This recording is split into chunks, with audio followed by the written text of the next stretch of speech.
So how's it going, everybody? On today's video, I'm going to try the procedure to tame the throttle on my Honda CRF300l. Since I bought the bike, I've had the issue that a lot of people complain about the throttle on this thing being really jerky at low speed. So like if you're in first gear or second gear, just kind of cruising around at low speed, it's kind of, the throttle itself acts more like an on-off switch rather than just kind of easing into things, rolling in, rolling back out, and it's kind of annoying. So what I'm going to do is I've saved on my phone, I took a snapshot from one of the groups in Facebook, the procedure to actually reset the throttle on this thing to kind of make it more tame for cruising around at low speed. So what I'm going to do is go through the procedure and then see if it actually works. And if it works, maybe, you guys can do this yourself. All right, so here we are, my Honda CRF300l. And I've got a snapshot, which I'll put on the screen right here. To see if we can get this throttle to calm down, not be so jerky. So what we're looking at here, it says turn the key on, then off, then on. Turn throttle from 0 to full throttle 3 times. 1, 2, 3. Turn the key off, wait a few seconds, and then turn engine on and test. Now, what I'm going to say that I'm leaving out, there's a part I'm leaving out. It says you should actually adjust your throttle cables, but mine doesn't have too much of a play in it, so I don't think mine needs to be adjusted. So what we're going to do is fire the bike up here, get on it, and actually just do some riding around and see if that actually tamed it down or not, or see if this is just a myth, something you can actually do by, resetting the throttle a little bit, get it to calm down. But we're going to go ride around for a little bit and see how she feels. So as of right now, I know I've owned this bike for about a year and a couple months. Yeah, probably a year and 2 months or so. And sadly, I've only got 378 miles on it.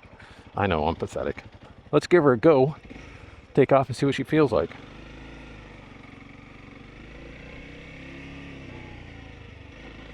Nope, still jerky. It's very much still an on and off feeling with this throttle in first gear.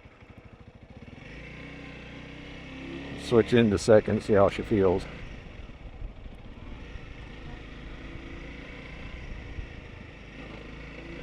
Yep, still pretty jerky. So I'm going to call BS on this whole thing. If anybody's ever done this, either your bike is a lot different than mine, or it's like a placebo effect to anybody that's actually done this before and had it work, because I can tell you right now that there's absolutely no difference. I'm not going to complain too much about the throttle on this thing. I mean, it is what it is, and it'll probably get better as I get more miles on the bike and get it broke in even better, but that did absolutely nothing to the feel of the throttle on this thing. Even in fourth gear, it's kind of a jerky feeling to it when you're going on and off the throttle. And that's not even moving my hand all that much, just kind of rolling into it. There is really no, when you're off throttle and you're getting back into it, there's no rolling into it. I mean, obviously you can roll into it, but what I'm talking about is off throttle, on throttle. It's not like a smooth line that goes up. It's more like this, and then it jumps up and then kind of goes up. There's that first step. It feels like there's a first step between off and on, and then you can roll up on it. So, I mean, it just doesn't feel any better to me, being honest with you here. So I'm hoping that maybe after I get, past my first break-in, that it will kind of, feel a little bit better, feel a little softer. Because I mean, it is kind of concerning to me having such a jerky throttle. I don't know how to ride off-road. I'm going to have to teach myself how to do that pretty soon so I can go camping on this bike and exploring and stuff. But having such a jerky on-off throttle is not going to be any help to me whatsoever, being somebody that's going to be new to riding off-road. But anyways, I thought I'd come out here and give it a shot and see if it worked. I guess it didn't, so whatever. There you go. Anybody wanted to know if it actually worked? Here's a video for you. It does not work. I think it might have actually made it kind of worse. I don't know. We'll get used to it. We'll get some more miles on it. Another dual sport coming my way. Another CRF300l. How ironic or weird is that? anyways, so what was it, last Friday on the 4th, one of the bands, or the main band that I've been working with over the last year and a half, was putting on a show at a place called Parham Hall down south of here in the town of Zillow, Washington. And me and my wife went down there to get some photos and some videos and do some work for them and stuff. And me and the wife had the pleasure of meeting Josie Scott, the original lead singer of the band Saliva, which I'm sure a lot of you have probably heard of before. So that was a really fun time. We went down there and filmed. I filmed basically all of Leviticus's set, all their songs and stuff, got it on video. Took a little bit of video of the other bands that were opening for them and stuff, and a little bit of video from Josie Scott's new band. Actually, I don't know if it's new or not, but new to me. Anyways, he took some video of his stuff going on, and he did a cover of Alice in Chains' Wood.